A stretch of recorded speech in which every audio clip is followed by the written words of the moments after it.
हाय स्वाति रोसई को आपण समस्त को स्वागत। आज आमर रेसिपी है पणस पकुड़ी। आज आम पणस पकुड़ी प्रस्तुत करने जाऊँ। तापाई आमर पणस काटी नौचु। यही रेसिपीटा को आम सुंदर भाव में प्रस्तुत करुचु। आपण मानक बहुत पसंद आसीबो। थरुटे निश्चय यही रेसिपीटा को ट्राई करेंगे। जितेबाला पणस काटुचंती सेतेबाला कौन करेंगे ना हाथ में आउ पनिखी सोरिष तेल लगे नेबे। देले पणस काटिले पणसर जो अठा बाहर से हाथ में चिपक ना ता सांगे पनिखी लगे ना। बहुत लोग तो छुरी रे मध्य काटती कटुरी रे भी काटी नियंती पणस। तेणु आपण सबुथिरे ही सोरिष तेल लगेदेवे। आउ जिते पणस काटी सारे से गोटे सुखिला कपड़े हाथ को भलसे पोछि नेबे। बर्तमान कौन करुचु ना आम गैस लगे नेलु पणस को सिझेबू। जिते आम पणस सिझौचु सेटा आम प्रेसर रे सिझौचु कहीं यहाँ आमर पकुड़ी प्रस्तुत करूँ। तेणु भलसे सिझा दरकार। एबे कौन कलु हल्दी देदेलु और लुण देदेलु अल्प टिके पानी देकी आम प्रेसर देदेबू। आमर 2टा सीटी मारला पर्यंत ताको आम सिझेबू। भलसे आमर सिझीज। पणस को भी आम छोट छोट खंड करके नहीं जाइचु। आमर पणस एबे सिझी गलानी। एबे कौन करुचु कढ़ई रे आम रिफाइन ऑयल दे देइचु। पणस सिझी गलानी। बाकी आमर सामान पत्र मध्य आम एठी रेडी कर नैचु।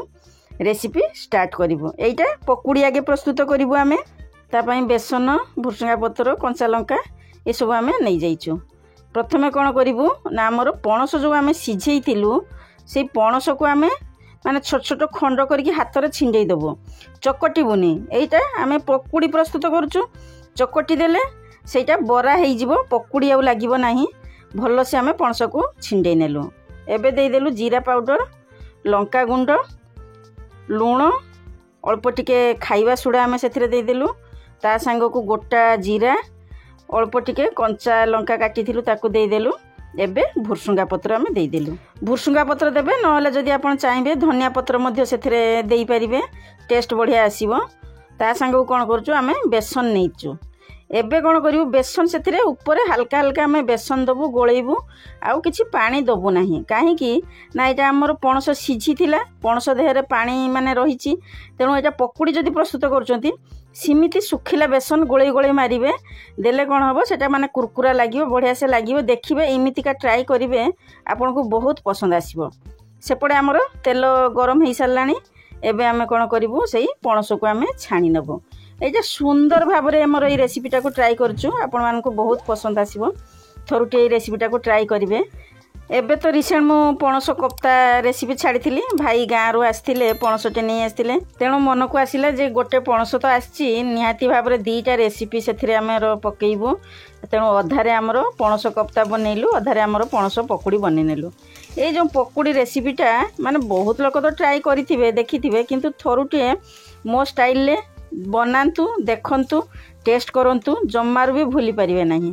आमर पकुड़ी सब बना हो गला माने बेसी डीप फ्राई करेंगे नहीं नहले स्मेल लागिबो पोड़ा पोड़ा बास्ना आसीबो। हल्का ब्राउन है आसिले आपण बाहर करनेबे। बहुत सुंदर भाव में आमर रेसिपीटा को ट्राई करूचु।